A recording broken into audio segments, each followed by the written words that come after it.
All right. Welcome to our webinar on Sanskrit studies at Hindu University of America. We are going to have a wide, I think, conversation about all the programs and offerings in Sanskrit, which is such an important subject, topic, language as part of our effort to restore and defend and elevate Hindu Dharma and thought across the world, because one of my favorite statistics to realize or recognize is there's over 30 million manuscripts in Sanskrit, magnitudes greater than in Greek or any other language, really. But it has been hidden. It has been, it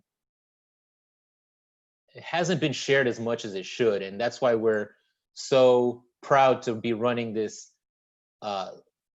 program on Sanskrit and all the different courses we're offering. So let me introduce one of our Sanskrit professors, Mr. Chandrasekhar Raghu Chandraji. He's actually had an IT career that spans 4 decades. He's worked for the Tatas, IBM, Unisys, Sun Microsystems, a lot of other big organizations. And he's currently working in that field, but he was an informal student of Pujya Swamiji, Dayananda Saraswati, and has been teaching Sanskritam since 1991. And he actually comes from a family of Sanskrit scholars, and specifically his father, Sri Raghu Nandanan. I need to take some Sanskrit courses as well. I'm working on that. Was given the title of Mimamsa Shranoma. How do you say that? Shiromani, by the Madras Sanskrit College. And he is an amazing teacher, very thoughtful, understanding, works with students, and it's a pleasure to have him with us today on this webinar on Sanskrit studies. So when Srinathji joins us, I'll give him an introduction, but... He's here. He's already here. Oh. He's got some audio problems, yeah. Oh, okay. Maybe you need to enable his audio. His name comes up in Devanagari. I hope you can read it. It's not coming up in the panel. The attendee. Oh, there he is. Okay, let's get him on. And are you recording this, Ankurji? Yes, this webinar is recorded, and we will share it with people who fill out the survey. And so now that we have Srinathji as a panelist, let me just give him a quick introduction. So Srinathji holds an MS degree in engineering, an MBA in finance and information technology, and has an information technology patent. Obviously, he's interested in Sanskrit, Hinduism, and specifically Vaishnava traditions. He's from the Dallas, Texas area, and he was formerly the area coordinator for Nama Inc., and then for Samskrita Bharati USA, as well as a volunteer for Sanatana Dharma Foundation. So he's currently a program manager at Bank of America, but this is why he's here. He's a liaison for Sanskrit studies between Samskrita Bharati USA and Hindu University of America. And together, Srinathji and Chandraji help teach and navigate and lead all of our Sanskrit programs. So let me hand it over to Chandraji and Srinathji, and they can take it away. Okay.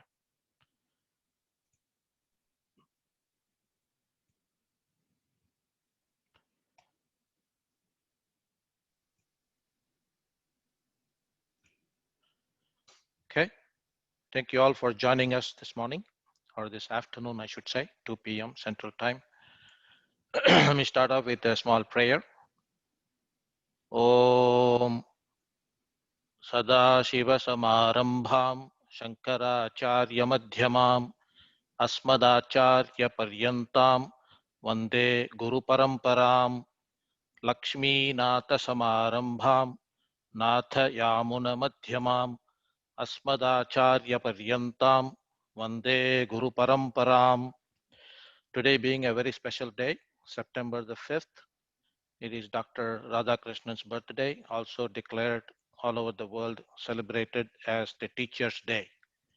So it's a very special day, and I thought I would, pay our obeisance to all the teaching parampara, all the teachers in our legacy. So with that said, I have a few slides here to present. What we are going to discuss here is the overall Sanskrit program at the Hindu University of America. It is called the CPSP, Certificate Program in Sanskrit Proficiency. That is the name. And we'll just go through some slides here. And if you could just hold on to your questions, you can always feel free to post them on the chat window. But I would suggest that the real discussion will happen towards the end of the presentation. Okay, with that said, let me go ahead with this presentation. So basically, what is this course about? This is about a certificate program in Sanskrit proficiency. It is for it starts all the way from that is the main program, which is a 2-year program, which we call the CPSP, and there is also a preparatory program which is called beginner CPSP. I'll cover those details in a little bit of in a few slides. In the beginner level, the entrance age group is more like a 9th grade in high school. So students as early as 9th grade can join the beginner level. And then the overall course, the CPSP, it's a slightly advanced level, and that has a minimum criteria of high school completion, GED or above. And it is the main program is a 2-year program across 8 quarters. Each calendar year has 4 quarters, and each quarter is about 10 weeks of study. And then the 11th week, there is a quarter end exam. That is the plan. And we do use the Sanskrit Bharati, textbooks along with other augmentation in terms of the course materials. Sanskrit Bharati has been in this field of Sanskrit promotion and education for several decades now, all over the world. They have published some excellent books to help the student to come up to speed, both in terms of the the grammatical knowledge as well as the application of it in the spoken Sanskritam area. So we are leveraging from that in terms of using some of their textbooks, but at the same time we are also augmenting the course material with other interesting stuff that we need to include in the course. And so it is a 2-year program across 8 quarters, and I would say that is about 44 weeks. And students are allowed to you can do 1 quarter. If you are too busy, you can skip a quarter and come back and join wherever you left off in the next quarter. So all that flexibility is all provided. So with that said, I'm just going to go over some slides here. So what is the overall objective? It is basically to start providing all the skills that are necessary to improve your personality in terms of Sanskrit skills in basically 6 dimensions. The first dimension is your patanam and ucharanam. Basically, that means your pronunciation and ability to read Sanskritam, Devanagari. Okay, a lot of people, think that if they know Hindi or another, language that uses the same script, they think that they know Sanskritam. But unfortunately, that is not quite true. Sanskritam, it just shares the Devanagari script with Hindi, for example, and that's where it stops. There's a lot of other things that are, different. They may be, any Indian language does share quite a number of words with Sanskritam language. Sanskritam being the mother of many languages. But at the same time, you do have to learn the actual alphabets, how to pronounce them correctly, especially when it comes to combination letters. Sanskritam has a unique set of combination letters because it is in the language. It integrates as you build your vocabulary, as you build your skill level. It's just amazing how much of treasure is there. It's almost like you have a granddad who has given you a whole treasure chest and then given you this key called Sanskritam. You go and figure out what is inside the treasure chest. Here I am giving you the key. But the key has to be valued, first of all. The key has to be, you need to know the value of the key that is given to you. And then you develop the right skills to be able to open that box and you find, wow, there is so much here to learn. Okay, one lifetime is not enough. So much is still available in spite of all the invasions in India, in spite of all the things, all the great libraries that have been burnt, in spite of all the disasters that happen in terms of invasion or whatever that is. In spite of all that, there is still an ocean of knowledge waiting for us inside that treasure chest, and it's up to us to figure out how to navigate our way.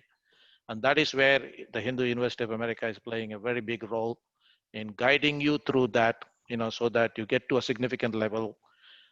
It is certainly not possible, to master everything in one lifetime, but it is certainly possible, having said that, to reach a level where, you are comfortable about talking in Sanskritam. You are able to figure out on your own, some of the Sanskrit verses that you see. And for those who are even more seriously seeking, they also have the ability to go for a MA level program, followed by a PhD. So it's all the way, all options are available, depending on how much priority, how much time you have. So the first dimension is your pathanam and ucharanam. The second dimension is on your own, being able to write in Sanskritam. Okay. 1 second, Chandraji, sorry to interrupt. Is it possible to put it in slideshow mode, like one person's asking? Oh, okay. Yeah, we can do that. No problems. I just watch a few other windows. What's happening there? That's all. Is everybody able to see my screen fully? Yeah. Can you confirm, Srinathji? Yes. Okay. Good. So the second dimension is your lekhanam, the writing on your own, some short stories, letters, essays, conversations. And then the third dimension is shravanam. Shravanam is basically listening to things. It may be a news, event, news program on the All India Radio, which broadcasts Sanskrit news at least twice a day. Being able to listen to that and figure out what it all means. It may be something else, like you play a bhashanam, a lecture or speech by a famous personality that is explaining something to very, very deep in Sanskritam, being able to appreciate what they're saying, understand every word they are talking. So that all comes with shravanam. Yeah. And then you have sambhashanam skill, which is basically conversation, being able to comprehend what the others are talking in Sanskritam, being yourself able to grammatically, engage into conversation in Sanskritam, and even preparing some fun scripts, for a drama that you can put together along with other students, just to have fun at the same time, enjoy the language in terms of gaining these skills. And then comes the vyakaranam. Vyakaranam is the grammar side of it. Understanding the structure, the patterns, like what Ankurji was saying, millions of scripts available. The language has so much of vocabulary that is still available to be explored. So all that comes with Vyakaranam. And then comes the overall skill about Avagamanam. Avagamanam is the independent working knowledge of both spoken and written Sanskrit, being able to think on your feet, being able to deliver a Sanskrit speech, or even engage in conversation. So these are the different dimensions. But fundamentally, I need to cover something here. The approach here is entirely different from the traditional approach of Sanskritam teaching, in India or elsewhere. Where the students get a very, very early exposure to Sanskrit grammar, and so they find it all too complicated. And so the confidence level goes down very quickly. So that is not the approach we are following here. The approach we follow here is exactly how a little baby learns a new language. The baby doesn't need to know grammar to start with. It just listens to the various sounds around. And one day it starts talking a little bit of what he or she heard. And then slowly the talking skills first develop through listening. Listening comes first. In fact, I read the other day that the ears are your first sense organs to develop, even when you are inside the womb of your mother. So the ears are so powerful, so they need to be fully utilized. So listening comes first, and then the ucharanam comes next, and then slowly you pick up more reading skills and writing skills, and that is the stage. Even only after the sambhashanam comes the grammar. Really need to understand how these sentences are made up. How we really put things together to make a sentence and engage in conversation. All that. So it is like, I've been teaching Sanskritam, as Ankurji said, since about 1991. And usually I liken the Sanskritam teaching to a car. A car has four wheels and a steering and an engine. Yeah, the four wheels are your, pathanam, lekhanam, shravanam, and sambhashanam. The engine itself is the vyakaranam or grammar. And of course, when you got all this, you also gain avagamanam, which is basically being able to drive things on your own. That's your steering wheel. You need not entirely know about what is inside the gearbox. For that matter, to start with, even the engine. You should know some basics by the time you start driving on the road. But this is the kind of comparison we want to look at. Okay. So I wanted to make sure that it's fundamentally clear. So it is not the traditional approach. It's a different approach to teaching, which has been very successfully experimented over several decades by Sanskrit Bharati, and we heavily support that, and that is the model we are picking up, while augmenting, the Sanskrit Bharati course material with other stuff. Okay, so this is the main program. It is structured in the form of 8 quarters. There is a beginner level program before this. We'll cover that in a moment. But if for those who are serious seekers, okay, those of you who really want to get somewhere at the end of the 2 years, here is a program. It does require about 3 hours of classes every week. Okay, 3 hours of class, 1.5 hours each session, 2 weeknights, and then twice that number. That is what, 6 hours. 6 hours of self-study. If you are able to commit to 9 hours of study of Sanskritam in total per week, then this is the kind of course that you're looking at, serious seekers, okay? And we do realize there are people, that have other things going on in their life. Some people cannot give those 9 hours, but we wanted to make sure that expectation is very clearly understood.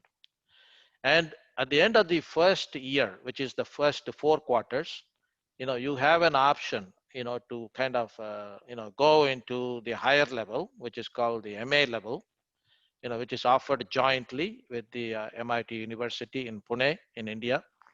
And that itself is another 2 years program, but you have the flexibility here, once you finish the first 4 quarters of this CPSP, then you have an option to take a Sanskrit proficiency test, which is about an hour or so online. You take that, and if you qualify there, you can straight away, join the MA program and go ahead with that program for another 8 quarters and come up with an MA degree at the end of it. And then you have, you also have, if you don't feel like you're not yet ready, you don't have the time for the MA course, it is still okay. You can continue with this CPSP program for the remaining 4 quarters. And that also gives you a higher level of, the proficiency certificate that you get at the end of the course. So these are all things available for you. And we have chosen mainly, these are the textbooks we have chosen. These textbooks have been in use in the US, for a few years now as part of the Sanskrit Bharati, Sanskrit as a foreign language, SAFL program. It has been successfully used for hundreds of students. So we are straight away using this material, but augmenting that with a few other things as we go. Now one thing that is special about this HUA or Hindu University course is that we pick up this basic material, but also customize the course according to the audience we have in each of the batches. Okay, that is very special because we do gauge the audience, and according to that, we make it enjoyable and interesting for everybody. So the books here are Mukulam. Mukulam means the bud of a flower, and Kusumam is a flower, full-blown flower, and Saurabham is the fragrance that comes out of the flower. So you can see that even the the textbooks are named appropriately as you go through the maturity levels. So this course is going to be offered in fall of 2020, which is basically starting in a couple of weeks. Basically, September the 25th is when the fall quarter starts at HUA. This course is going to be offered on Saturdays and Sundays, 10 to 11:30 Eastern Time, or 9 to 10:30 Central. And you can enroll, and the enrollments are the website is already enabled for you to enroll. We do have 30 seats available right now. I think a few of them have already been filled up. I saw something like 6 or 7 people have already registered. The first preference we have is for people who can sign up for all the 8 quarters. The second preference is for people who pay for the first 4 quarters. So that is the plan. But having said that, we are flexible. If you want to do it 1 quarter at a time, that is also okay. Please do register. That is more important. And then for the SIN 1001, which is the first quarter program, we do have an online entrance questionnaire. Just to make sure that you're having the readiness to get into this program, or you need some additional support. So that is your entrance questionnaire. Normally what we do is, if we first talk to you to understand your profile, and we decide whether an entrance questionnaire is necessary or not. If it is not necessary, the assessment, the talk we do itself gives us some indication, and you'll be asked to register straight away. And there is another course available, which I will let you know in a moment. But the main course here, SIN 1001 and up to SIN 2004, is for the serious seekers who can give at least 9 hours, 3 hours of class and 6 hours of self-study per week. Okay, and the time also is more suitable for both people here in the US as well as those in the UK or Europe. So that's the reason it is in the weekends and in the mornings. Okay, and then we have, we also have batches of, these course quarters, and there is an SIN 1003, which is the 3rd quarter thing that is also offered, and it all goes in the ascending order. You do need to pass SIN 1001 and 1002 before starting on SIN 1003. So that's the natural sequence with which these courses will take you through the maturity levels. Okay, all right. So with that said, how is this course going to be delivered? It is all going to be through Zoom, 2 days a week. As I said, total of 3 hours instruction, 10 weeks per quarter, and 11th week you have a 2-hour written exam. And in terms of credits, it's going to be 3 per quarter, 8 quarters, therefore 24 credit hours in total. And what you're looking at here is 240 hours of instruction across all the 8 quarters, and then 480 hours of self-study in all. There is a grading policy here, which gives you some percentages, but the 100 marks is not all for the quarter end exam. It is kind of split as we go. As you develop, the first 40 marks will go towards your the homework assignments, and then you have your 40 marks for the quarter end exam, and there's about 20 marks for out of which 10 are allocated for your attendance and 10 more for how you participate in the class sessions. So it's a combination of all those factors that go into the 100 marks, and that is how the grading will happen: A, B, C, or D. Okay, anything below a D is definitely a failure. Okay, I wanted to show you this one here. This is an important slide.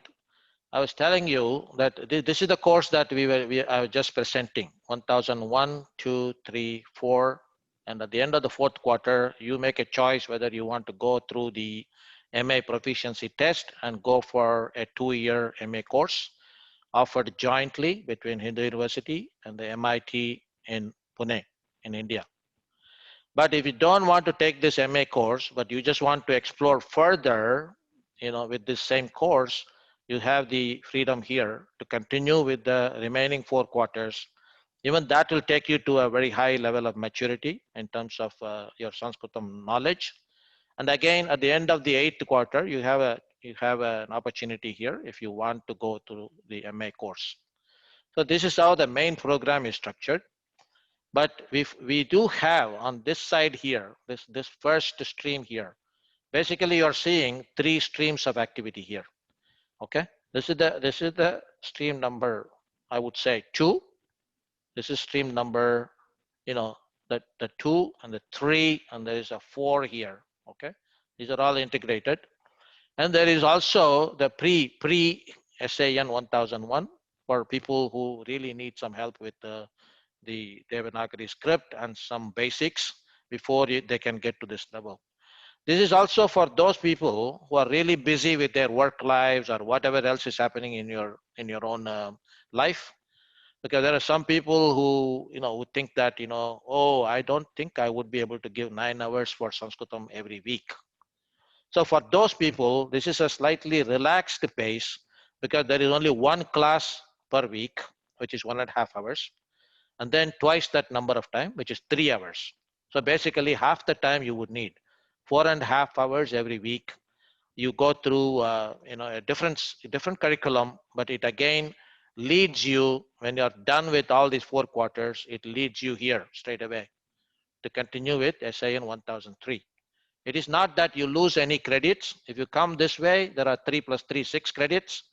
Here also there are 6 credits. It is just that here you take 2 quarters to get to 6 credits. Whereas here, because of your time restrictions, you go through 4 quarters and then you get to that level. And in the meantime, if you do think that you're ready for SAN 1001 at any given stage, you can also take an entrance questionnaire and go and join this course too. There's all kinds of variations and flexibilities available, but the key message is this: what you see on the leftmost is for high school and above, SAN 0001. From here, anybody even at a high school level, 9th grade, can join here. Whereas SAN 1001 is really for GED and above, those who have finished the high school, going into college or whatever and above that age. They can join SAN 1001. And the other thing to note is that what you see here on the leftmost is for slightly relaxed pace, or I would say half the speed. Whereas the one here, GED and above, is full speed. Those who want a serious study, serious seekers. It's a more immersive course, more accelerated, more material to cover. So depending on your lifestyle, what happens in your life, you can choose whichever form you want. Okay, and I will come back to this flow chart if anybody has any questions at the end of the session. So this slide here basically gives you some idea about what is there in the content, in the learning objectives and contents. Yeah, basically it goes through every quarter. That's what we are trying to put together here. You're going to get a copy of this PowerPoint, so you can take a look at all the details. But in general, we are basically looking at finishing some basics in the first 2 quarters, which could be starting with the script, some way to open up conversations, how to understand your pronouns, make some simple sentences, some verbs, how to ask a question, and also some ways to address somebody, and some present tense and past tense, those kind of things. Okay, even though there are some grammatical terms here, they're all handled in a fun way, so that you don't feel that you are learning grammar, and so confidence level is going to be shaky. Not like that. It's all combined with your everyday conversations, what we do every day, nothing unusual, and how to apply Sanskritam in your daily life. That's the priority here.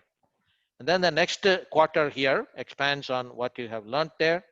It also goes through a slightly higher level in terms of how to construct some sentences using the different vibhaktis. The vibhaktis, without the vibhaktis, really you cannot really write even a single sentence in Sanskritam. Whether you, recognize that or not, it is there, it is with you, it is like Bhagavan, it is there, all pervasive. So you just need to come to a recognition of that. And that we do it through some excellent stories, some conversations, and some skits, and that kind of thing. Again, very interesting quarter. This is what currently we are doing for a batch of about 35 students. They are about to finish. They are about to finish next week, and they're going to take an exam the following week. This is your third quarter. In the fall, which is September the 25th, we are offering this course for those who have completed the SAN 1002. So again, here we go into a deep dive into specific vibhaktis and also specific, shastras, like, it may be even itihasa, like Ramayana or Mahabharata, or it could be something like Natya Shastram and Vyakarana Shastram, and then Darshana Shastram. We're giving you an exposure. These are not deep studies at the moment. These are going to be exposures into these areas to have a better appreciation of what's going on here. And of course, to add some more fun, we also have some Panchatantra stories as part of this session, part of this quarter. And then this is your fourth quarter, end of the first year, by which time you will have a little bit more exposure to specific Ayurvedic scripts and Bhagavatam. These are all great literary works in Sanskritam. The Ayurveda side of it, people are still learning every day from what has been written, centuries back. So it's just an amazing way to gain real knowledge of your own healthcare. Okay, so that is how this is going to be. And when you are done with this particular quarter, you are pretty much ready to, take the MA proficiency test, Sanskrit proficiency test, and get into the MA curriculum, or simply continue with the next quarter, which is your 2001, the second year of study, where we go through a little bit more deeper way in terms of, how to look at the verse, how to do the Anvaya being your analysis of the verse. How do you really make out what it means? How do you rearrange the words in the verse to make sense to you, both in English as well as in Sanskritam. So one of the things I forgot to mention that, this course, at least the first year, the first 2 or 3 quarters is all in English, and slowly we expose you to take you into, more and more varying degrees of Sanskritam. And by the time I would say you reach your 3rd or 4th quarter in the first year, you yourself would be learning things using Sanskritam as the medium instead of through English. But initially, it won't be all Sanskritam, it'll be English, and slowly the proportion will keep changing. The Sanskritam content will grow in the course, but it is all natural. It is not by just timeline limitations. It is going by the actual audience in the class. That is how that is going to be. So 2001 takes a much more deeper, view into grammar. 2002 continues with, some of the voices, the active voice and the passive voice, and some specific usages. And also you have some exposure to some works of great poets like Valmiki, who wrote Ramayana, and Vyasacharya, who wrote the Mahabharatam. He also compiled the Vedas, Magha and Kalidasa. They're all great poets and, acharyas. So we're going to study some of their works as part of the program. And then 2003, this is the 3rd quarter in the 2nd year. We're going to look at some of the, the Laukika Nyayas, basically some maxims and analogies in Sanskritam. How do we, figuratively speak in Sanskritam, and also get exposed to more Sanskrit literature through study of works by some great poets. And this is your, 8th quarter, kind of the end of the main program. After this, again, you have another opportunity to go into MA if you want to, or you could stop right here and get, the certificate from Hindu University.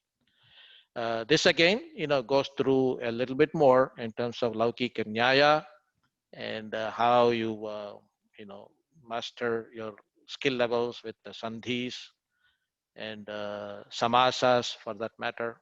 So all that is part of this. Then by that time, you would be able to write letters in Sanskritam, even though letter writing as a whole has not been a lot after the arrival of the email, but people still do write in Sanskritam using your email engine, whatever that is, Gmail or whatever. There's still letter writing to do, and there are also essays that you can, author, create originally, and feel proud about where you got to. And we do a little bit of this even in the the fourth quarter, at the end of the first year, because that is one of the prerequisite skills before you go into the MA proficiency test. So we do a little bit of that, but this course here, 2004, really takes you to the another level. Okay, so that is your profile for this, and I'll hop into the other course a little bit later. But right now, this is me, and I think Ankurji already gave you introduction, so I'm not going to go over this. This is Srinathji, my co-teacher, and he's also going to teach some of the courses. And then how do I really do that? How do I register? The website is that, and then the links are already there. You can either pay on a quarterly basis, or you can pay for the whole course, whatever works for you. There are books specifically, and these are being shipped within, if it is within the US, there are some prices given here. If it is outside of US, you may have to discuss with our counselors. The counselors are available for you to answer any questions you may have, and also direct you to one of us, either Shinaji or myself, if there are some special questions. So this is how it's going to be. But before we go into the Q&A, I want to show you the other one. So this is your beginner level course structure, what you saw on the leftmost in this picture. This picture, this leftmost series of activities, 4 quarters is what you see here. And as I said before, this is open from 9th grader and above, and it prepares you for the main program, because a lot of people straight away, they cannot give those 9 hours per week, or their background in Sanskritam is a lot less than what they think. So when they straight away join SAN 1001, they feel a little overwhelmed, or they're not able to give those hours of self-study. So this is meant for those of you, that need a slightly relaxed pace of activity across 4 quarters. And it gives you a beginner level certificate, okay, as against a CPSP certificate. So we covered this one in a little bit, in a lot of detail, so I won't go in there.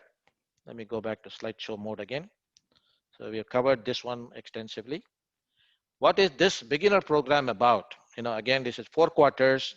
We are using this exciting set of books. These are kind of brand new from Sanskrit Bharati, and they've been put together very innovatively.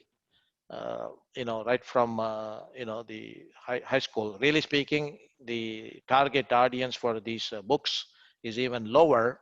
But then we feel when it comes to Sanskritam learning, this will be a good fit for people from high school onwards. Okay. And these are, by the time you finish the 7th book, which is called as Suvarni here, you're basically ready to go into an advanced accelerator level program.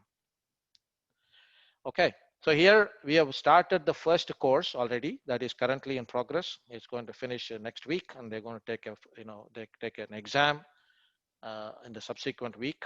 But there is going to be a new batch of students that are going to start in fall, which is what, 2 or 3 weeks from now. September 22nd is a Tuesday. So this course is only 1 day a week.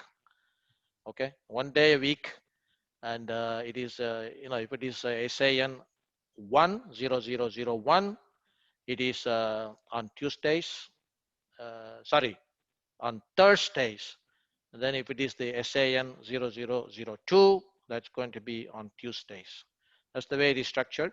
But these courses are going to be offered every quarter. The SAN 0001 for the fresh batch of students, it will happen every quarter. We will have a new batch of students starting there. So that is the structure here. Again, it is only 1.5 hours of class per week plus 3 hours of self-study that is required. Maybe you may do some homework, maybe you will do some group activity, Those are the things that will come up in the 3 hours. So in terms of what we cover here in this course, we have picked up those 7 key books from Sanskrit Bharati, and they have a lot of overlap with the other course, but this is more a relaxed style. A lot of people cannot gain good level of mastery over the script that quickly like in the other course. So we allow you enough time here to master the alphabets, to master the pronunciations, and also learn some very nice stotrams, shlokas, and Shubhashitani. Shubhashitanis are very profound statements, very wise sayings from our ancestors in 2 short lines, or sometimes 4 short lines. So it takes you through all that, and it gives you enough confidence through some exercises, both in the book and those that are graded outside of the book. It prepares you very well for that. And then we slowly start introducing you to a little bit of grammar, and then the 3rd quarter takes you to a higher level in terms of reading some simple stories, and also being able to figure out some vibhaktis or case endings, and master more skills. And then by the time you finish your 4th quarter, you're basically able to read well, even though your comprehending may be not that high, but still you would have made a good start in that area. And you would definitely be able to talk in Sanskritam with other students and elsewhere. Whoever knows Sanskritam would be able to do that. And you would also start writing some longer stories, essays, letters, etc. on your own. So that's the intention behind this.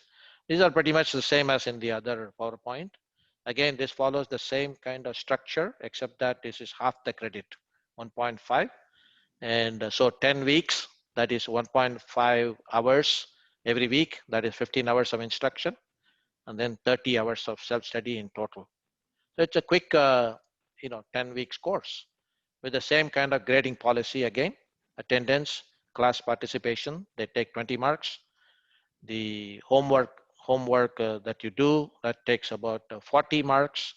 Then the quarter end exam takes 40 marks, and the grades are offered like this. So again, the same counselors are available. You can go through the stream, pay for the whole 4 quarters or 1 quarter at a time, whatever works for you. And that is basically the end of my presentation here. But at this stage, I would like Ankurji to open up any questions so that we can answer those. Either me or Srinathji will answer those questions as they come up. Yeah, and thank you, Srinathji, for answering some of the questions in the chat, in the Q&A as they were coming up. Some people were asking some specifics and individual questions, and Srinathji answered them. So thank you for that. We have a few interesting ones, and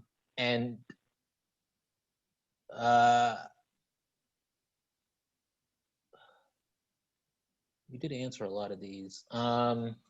Srinathji, do you have anything specific you want to address? Because you answered a lot of these questions and some of them had a similar theme. No, I'm just trying to catch up with the Q&A on the chat. So let's just wait. If someone uses audio, we'll answer that too. All right. Yeah, you can open up the audio if you want, but one person at a time, so that we don't have a lot of confusion. If you raise your hand in the chat, yes. So Joydeepji, maybe it's a different one. I can go through it and then unmute you and you can ask your questions. So Joydeepji, let me unmute you and you can ask your question. Do you see me? We cannot see you, but we can hear you. Well, something is wrong with my camera. I had 2 questions. One is I'm in Berlin, so I'm 6 hours behind. No, sorry, 6 hours ahead. Correct. So what are the courses that take place before midday or around midday? Because then it becomes 6 p.m. my time if it's midday in the US East Coast. Yeah. That was question 1. And second, very often there's other stuff happening on the weekend. So are there any courses that are actually weekday mornings? And I would sign up immediately for that. Okay. So weekday mornings, currently, we do not have a course. but on Saturday and Sunday we do have a course which is at assuming that it is 10 a.m. here in Central Time, USA. That will probably be about 4 o'clock for you p.m. or 4 p.m. in the afternoon for your time. Okay, and this course here, SAN 1001, is the first step towards that. That is targeted at both UK, Europe audience. So that will be the course then that is offered from September the 25th. These courses here are in the weekday evenings, and they may not suit you because that will be more like very, very early in the morning for you. So that these may not suit you. But this course here, all the yellow boxes will suit you very well. But we do have the prerequisite that you should have first completed SAN 1001, and you can have a talk with our counselor, and if need be to you can also talk to Srinath ji here or myself. We will do a quick assessment of your readiness for this course, and that's it really. Straight away you can join that course. And SAN 1000. There's some requests asking for the registration link for some of these courses. So if you can put the link for 1001 and 001, just put in the answers. Thank you. Yeah, that should go out when you send the PowerPoint. You should send out the HUA registration link also. Okay. What's the next question? One more question. Yes, sir. SAN 1001 begins September 25th and goes on for 10 weeks? Correct. Okay. Each one of these is a 10 weeks course followed by the 11th week where you have an exam. And they will all be sequentially. So as soon as SAN 1001 ends, the next one will begin. Yes. Okay, great. Thank you. Yeah. By the way, that was Professor Joydeep Bakshi, who is a professor at HUA. Thank you for being on. Thank you. And you can tell these 4 streams did not just develop on their, I mean, it was an evolution process, right? Based on what happened in the past, we've developed it, and as Chandraji and Shinaji have demonstrated, they're willing to help and adjust and be flexible with whatever issue is coming up, and tailor the course a little bit to the students in the course, which is an amazing opportunity, and glad that we are doing that. Somebody mentioned, Raji, that the Mahabharata comes up as a text covered, and I know Chandraji, you said we use other texts as part of certain courses and not others. I don't know if you want to elaborate on that. You did mention it, but if you have those are not verse by verse study of entire Ramayana or entire Mahabharata. We take some specific examples where the poetry is really significant, and we want you to understand the context behind that, and how do you actually analyze the actual verse. How do you figure out rearranging the words and the vibhaktis, and be able to write a good essence of that verse in English as well as Sanskrit. That is the intention behind that. It's not the verse by verse all of Mahabharatam. We won't have that luxury within 10 weeks of course. Okay, but we do have selected verses from each of these great works, and and maybe at some point in future we will have full-fledged courses for Ramayana and Mahabharata. Not at the moment. In Sanskrit, we do have, HUA has a separate course on the Mahabharata specifically, but not in Sanskrit. So yeah, those are more like getting the whole idea behind that itihasa and being able to analyze what is happening. Like Bhagavad Gita, for example, is actually a management material used in several universities.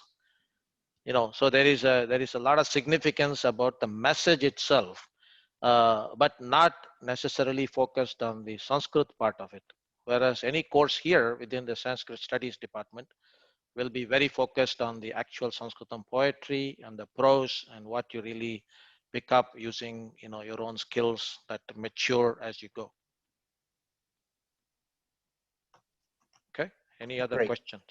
Yeah, so we are offering SAN 1001 and Sanskrit 1003 next quarter, but not Sanskrit 1002. Correct. So somebody asked that specifically, and that has to do with making sure that we're, our cohorts of students are moving appropriately and our faculty are able to actually teach. All right, we have Shivaji has a question. Let me unmute Shivaji and you can ask your question. Shiva Subramanian. And you will have to unmute. I saw your question in the chat also, but if you want to ask, so there you go. Well, I just had to ask a question. I think I may have to have a personal conversation about what is the right level, and I can pursue that separately. No, you can ask your question. If it is a quick question, we can answer now. Otherwise, we can communicate. No, I mean it's what I think Srinath ji tried. Okay, he did respond. Question and answer. Simply what it is I have taken Sanskrit as a second language in high school and undergraduate years ago, and I have continued to read all the text in Sanskrit as well all these years, but I don't necessarily have a full grasp of the grammar that I learned early on. Right. And so I was trying. So we will do a personal assessment for you and fit you into the right course. Okay. No problems. Yes, great. So personal assessments, we are happy to do that and be the institution that guides you through your Sanskrit learning. Nina G asks, if you finish the first year of CPSP, the certificate program, and then you choose to pursue the master's program, do you still get the certificate for 1 year completed, or do you just get the MA degree upon completion? You would get first year completion certificate. Great. None of the work that you have done will go waste. It will still be recognized, and but it won't be a 2 year certificate. That's all. It will be a first year completion certificate. Yes. Great. How about Vaishali ji? Do you have a question that let me just unmute you and you can ask your question. Vaishali ji, you have your hand raised. If you don't have a question, don't leave your hand up, please.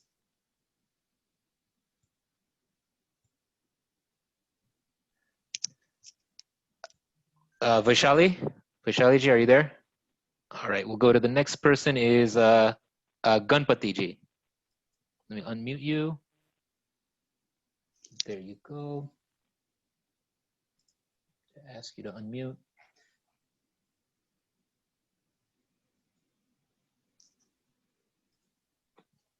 No? Okay, Ganpati ji is not unmuting either. How about next? I'm sorry, can you hear me now? There you go. Yes, go ahead. Sorry. Yeah, I was wondering about those 3 books you mentioned, Mukulam, Saurabham, and Kusumam. What level is it? When do you finish the most advanced book in that, which I believe is the Saurabham? Saurabham, yeah. That is at the end of 2004 SAN, or where is that? Yeah, 2004. The way it is structured, 1001 and 1002 are for the Mukulam book. Okay. 1003, 4, and 2001 are for the Kusumam book. And then 2002, 3, 4 are for the Saurabham book. Yeah, I'm at a level, I've been learning Sanskrit in the last 10 years. I did start with Samskrita Bharati also. I'm still continuing to study and teach at some levels and so on. In fact, I'm learning Ashtadhyayi and all that right now through other sources. So I'm just wondering, am I ready to get started with the master's program, or where? If you are doing at the Ashtadhyayi level, I would say, you should take this MA proficiency test and go straight away into MA. When you say you've been working on Sanskrit Bharati exams and teaching, I'm assuming that you've gone through the Pravesha, Parichaya, Shiksha. See, the thing is, I have not done any of those tests themselves, if that's what you're asking. But I went through this levels of Shiksha courses, Kovida. Yeah. That is fundamental. Before you, at least up to the Shiksha level, you should have passed before you take the proficiency test. That's what I would strongly advise. But there are some people, they have done only up to Parichaya, and they've taken the test and they've come out successful. So, yeah. worth giving it a go. It's an online test. It's only some $25 that works for you. And then my question is, in the masters, are there different, what do you call, concentrations, or what are those? Yeah, you do.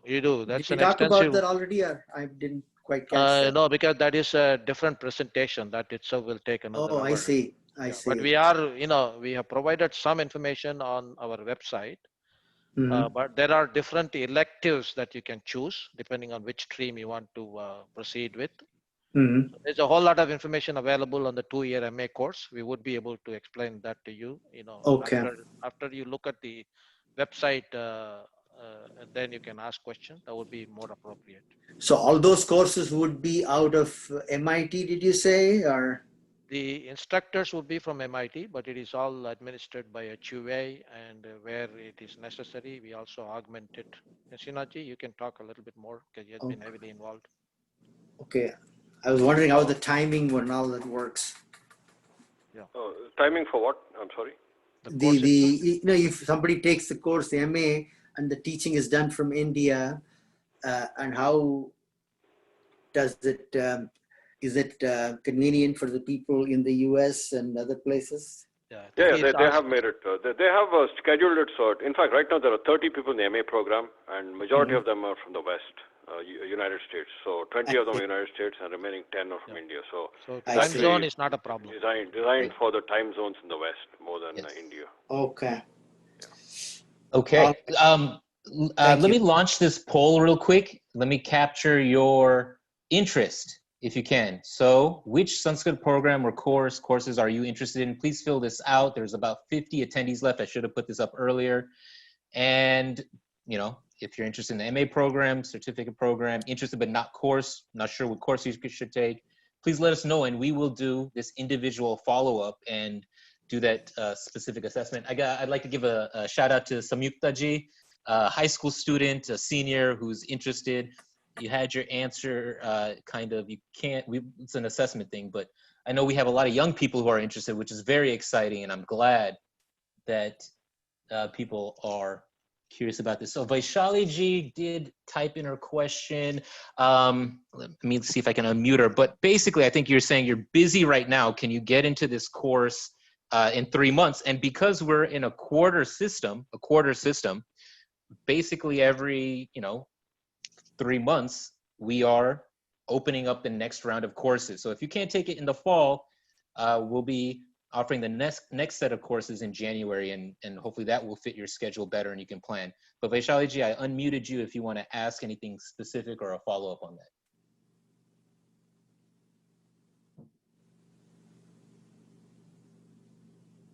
Vaishali ji, you're unmuted. You can talk. No? Sorry about that. I'll leave you unmuted if you come up. Please don't interrupt somebody, but I'll leave you unmuted if you can add in the middle. Dhavalji, let me let you get in on this. I know you had several questions. You are now.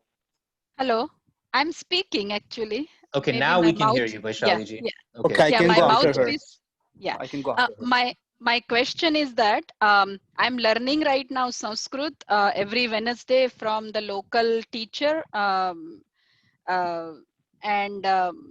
so my question was that because of the time availability and me sparing the time is limited, so I can still go for a 001 course, right?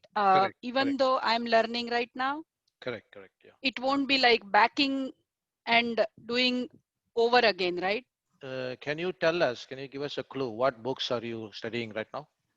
We are doing Abhyasa Patram. Patram or Pustakam?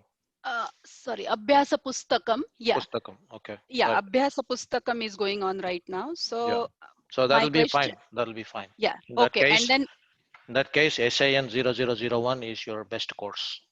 Okay, and in that way, we are not losing anything, right? No, it'll augment what you've already picked up. Okay, perfect. Thank you. That's it. Yeah. Great. All right, Dhavalji, next. Thank you, Vaishali ji. Yeah, hi. Thanks, Ankur and Srinathji and Raghuji. The question I had is that if someone takes the 1001 series, right? Then once they know that knowledge, of course, they will do a lot of the things that you already mentioned, they'll be able to do. But in terms of broader applicability, right? When someone knows Sanskrit, like you are a very erudite person, but I mean, someone average Sanskrit knowledge, other than the things you said, what are the other practical things in week to week life which people are doing these days who know Sanskrit, you know? Because we don't know that, because we don't know Sanskrit. But what are the other things that people are engaging? Like you gave a glimpse of it by saying there are these nice lectures that happen every week. One can listen if they know Sanskrit. So can you give a little idea of that? What else can activities are going on? Let me start. First of all, with the bottom line. See, our ancestors have done an excellent job passing all these great resources of knowledge to us. Even though a lot of us have deviated from that path, we are no more, in touch with our roots. I'm not saying you are. A lot of us do not understand our roots. So I'm saying we as a current generation, we owe it to our next future generation to be able to pass on this rich knowledge, the treasure of knowledge that is hiding in all these scriptures and literary works. So that is your fundamental principle in life, where you are making your own kids, the future generation, good citizens who understand the values of life, who know what is good and what is not so good. They're able to have the viveka, or the discrimination, to decide what is good and what is not good on their own. You give that ability through your own education and holding them along in the same path. You are giving them that great asset. And even if you don't have kids, you're not married and all that, you get connected back to your Vedic roots. Hey, this is where I am from. Only thing, I'm not recognizing this yet. I need to go back and redo some of the learning I've done. Kind of realize your full worth. People, there are, very, very intensive medical research things that have been taken up. People who do Sanskritam every day by way of listening or reciting, chanting, whatever that is, they do not get into some of the medical problems, that haunt the people, something to do with the brain activities slowing down, or the brain cells dying, or dementia, things like that. The research shows that in general, people who study multiple languages, they are able to have a higher level of brain activity until very, very late in their life. And so their energy level is much higher. And then it also says very specifically, people who are learning this particular language, Sanskritam, they are far apart from other language sources and other things, because there is so much of knowledge and so much of brain power. The potential is really up to you to realize that. So those are the things I would say. And apart from that, on a day-to-day basis, yes, you would be able to understand some of these, speeches. Maybe there is Shankaracharya. Yesterday, last night's class, we were playing some of his videos for people to kind of comprehend and understand what he's saying. There are beautiful lectures, that describe, for example, Mahakavi Kalidasa's works, how he is putting in the famous Alankara called the simile or Upama, for which he is famous for. So they pick up that kind of stream and go over in full Sanskritam, explaining what that is about. Because you need to first get into that language to be able to appreciate what this literary work is about. There are many things when you translate, the original power and the potential, is not there. So you need to learn Sanskritam through Sanskritam under an experienced guru or teacher. And that is where these things become important. And on the other hand, some people may have a very, very relaxed kind of ambition. Hey, all I want to do is, when I read Bhagavad Gita, for example, I want to understand really what Krishna was saying to Arjuna. Okay, without going through, numerous texts, heavy, intensive commentaries and all that. I just want to understand in basic. Bhagavad Gita is a very simple Sanskritam work. Why can't I understand myself? Instead of going through some English translation, which is not, a lot of times it is not the original interpretation. You need a good, good author, good acharya to explain these things in the right way. Instead of, trying to find all your life, who is that acharya? you're better off to learn this original language and go through the nuances of that language, understand what it is all about. And being able to talk to somebody in Sanskritam, even listening to Sanskritam, it just empowers you so much. You feel a new level of energy flowing into you when you hear somebody talk in Sanskritam. It inspires you. It keeps you going for several days. There are days when, myself or, I don't know, maybe Srinathji too, we are so inspired by some of the Sanskritam lectures. Today, for example, there was a 1.5 hours lecture by the founder of Sanskrit Bharati. His name is Chamu Krishna Shastri. He's a Padma Bhushan awardee. And he spoke for an hour and a half, at the Bharatiya Vidya Bhavan in London, all Sanskritam.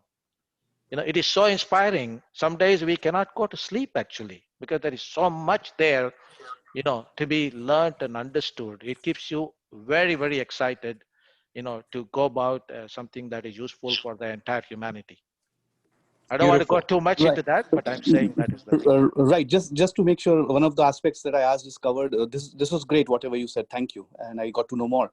But what about you both, I think, are technology people also, right? Is there any things going on, like knowing Sanskrit would help in the technology? I'm just asking because you also exposed. So what are some other dimensions that are being opened up for Sanskrit?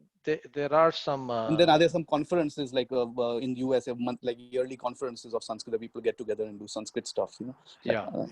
They are there. It is slowly coming up. I wouldn't say they're all intensive activities, because it all depends on how much people are, mature enough to that level. For example, the other day there was a conference on artificial intelligence where every paper presented was in Sanskritam. Oh, okay. There was another one which is about biomedical research. Again, it had a whole lot of global, speakers, and every one of them was quoting a whole lot from Sanskritam. This is what this says, this is what that says, just so interesting. It's just that I feel, I should first skill my level up to be able to appreciate what they're doing. Yes, it is happening. Thank you. Yeah, thank you. Chandraji, you have inspired me as well. We have 43 people left. 37 of you have filled out the survey, please, or the poll. Please complete that. We have a few more hands up. We're at 108. So a little bit over, but I think we'll have Chandraji and Shanaji on to answer whatever questions we have left. Ganpatiji, you're still unmuted. If you come on, we will take your question. I have, what is it, P. Mandali? Let me unmute you and you can ask your question. And I'm asking you to unmute. There you go. Thank you. Actually, I had a question on, Sanskrit Bharati offers some courses as well. And then this has a very structured approach, what we are doing through the Hindu University. I'm just wondering, what are some of the, differences or similarities between what the courses that Sanskrit Bharati offers versus what the university is offering? Okay. HUA. So here is where I will start. Somebody going through the 4 exams of Sanskrit Bharati, like Pravesha, Parichaya, Shiksha, and Kovida. They could get all great scores. They could pass Kovida. They could have aced it, and yet they will be very, very hesitant to talk in Sanskritam. Okay. There would be others who have done the thing for the examination's sake, just by rote or memory, just to get the marks. 60% is the passing mark. See that these are 2 different things really. There are people who prepare well for the exam and ace it. And there are others who really have a passion for this language, to understand what this is all about. And then the test or exam score is just a bypass. It's just a byproduct, I should say, not bypass, byproduct. I know what I'm doing here. I know this, the rudiments of this language, and passing this exam is just another milestone. It's a byproduct. As against somebody who is entirely focused on the exam.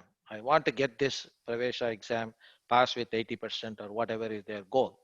So there are 2 different things. And also the application part of it in daily life is very, very important. You know, if you have done your COVID exam and you're still struggling a lot, understanding, you know, an all India radio news bulletin in Sanskritam, you know what I'm getting at. You know, you need to know the practical side of it too. And it doesn't develop just by passing for the exam, because you're pretty much doing it on your own self-study. You need a lot of other guidance. You know, there is actually a very beautiful saying in Sanskritam. If you look at all the learning that happens in your life, and then think of it as a circle, 1/4 comes from your teacher. The second quarter comes from your own self-study. The third quarter comes by collaborating with other people in the same kind of frame, you know, in terms of mental maturity and language maturity. And then the fourth quarter really comes only through your own personal experiences in due course of time. This is what it says. And it's been written several centuries back. We don't even know who wrote this. But look at what it says. It is so profound. That's what we're talking about here. You know, being able to apply things as you go.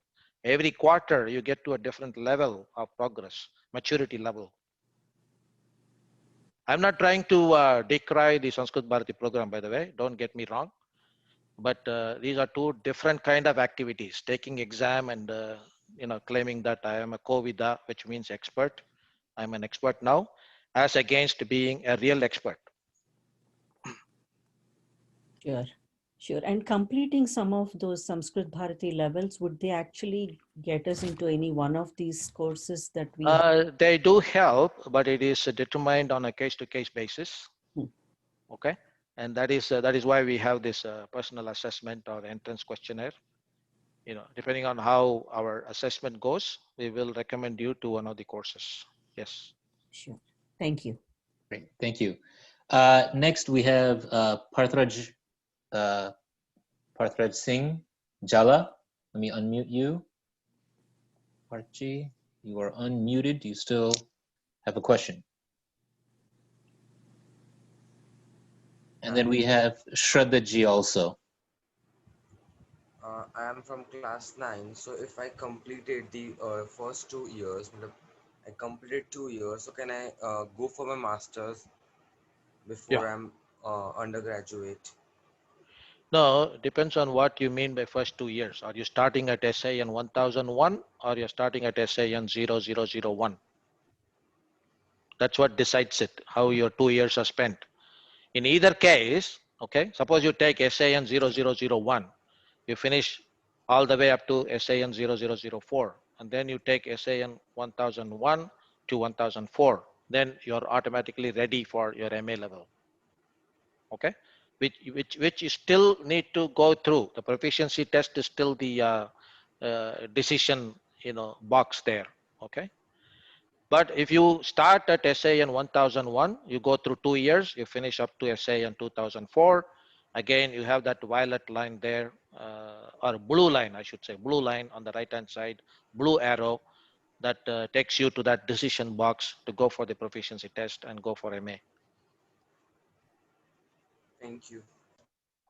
Good. Thank you. Shraddha. Yes. Hello, sir. Sir, actually, I was studying. You may have to come closer to the microphone. We can't hear you. Sorry. Yes, sir. Yes, sir. I'm also studying in class 9, and I'm been studying at the school level. Studying. Ankurji, are you able to hear her? I'm not able to hear Not clearly. I know Shraddha said she's in class 9, but I didn't hear the rest of it. If you want to just type in your question, that might be better, unless you have. Yeah, I cannot hear her. Now is it audible? Not really, but you can try. Yeah, so I'm in class 9, and for 4 years I'm studying Sanskrit, you know, at school level. So I'm really confused which course, you know, I should take in. I did not get the question. Sorry. Maybe Ankurji or Sriraji can take it. She should speak a bit louder. She should speak a bit louder. Yeah, maybe. One more time, Shraddha. Yes, I'm telling sir, I am in class 9 and I'm studying for 4 years at the school level. So I just want to know that, you know, what course I should take, because I'm really confused. Yeah. Again, what we will do is we will go through an assessment for you. and then decide which one you're more eligible for. Are you studying in the NCERT, the CBSE syllabus? Yes, sir. Yes, So you're studying the books like Ruchira and all that? yes, yes, Okay. So that is, I've seen those textbooks and they are pretty good actually. So I think based on your assessment, which we will do personally, you'll probably be more eligible for SAN 1001 or maybe even 1002. Those are actually very good books. You said you're in 9th grade or you're in, you Ninth, started, ninth, okay, so you started ninth. studying in the 6th grade Sanskritam. Yes, yes. Then you come up to 9th grade. Okay. Okay, I understand. So it doesn't have to be SAN 0001. You can go through the other path, which is all in yellow, SAN 1001. But the only requirement there is that we do not normally allow high schoolers to join that stream. Where it says in yellow GED and above. But if it is a real exception, you are able to pass the assessment, whether it is through a phone call or through the entrance questionnaire. That is what will tell us exactly where you belong. Thank you, Great. sir. All right. I think we answered all of the questions. Chandraji, Srinathji, do you have any closing statements? The poll is still open. Please complete that if you have not. But Chandraji, Srinathji, closing thoughts? I think what we have here is a very, very significant thing going on at the Hindu University of America. Hindu University is opening up a whole lot of opportunities to a global audience, with some excellent faculty members. I'm not talking just about myself or Srinathji here. Over some months, we have some extensive faculty members specializing in different parts of, Sanatan Dharma. And one way or the other, Sanskritam is the baseline that you all need to come up to a certain level before you understand all the advanced topics. And so it is like your bread and butter for any Hinduism related course. And I would suggest, we invest our time, and not only to make ourselves better, but also in the interest of the next generation, which is moving far and far away from the Vedic roots we have. So we almost owe it to the future generation. That's what I would like to say as closing remark, and I would leave it to Srinathji now to say a few words if he wants. Srinathji? Maybe he's having some audio issues. I don't know. Yeah. Well, I appreciate everyone staying on, and that piece of confidence, right? That part about confidence and knowing the language, knowing all these things, it's empowering so much. And I can't thank you enough for being here. And Chandraji, you said it way more eloquently than I did, but I appreciate you for doing this. And again, the level of individual attention that we are trying to provide, I don't think can be discounted. We want to help you. We want people to be involved in this, and we invite you to be a part of the HUA family and join in this endeavor of learning Sanskrit for yourself and for Hindus across the world, really. Srinathji, did you get your audio fixed? Okay.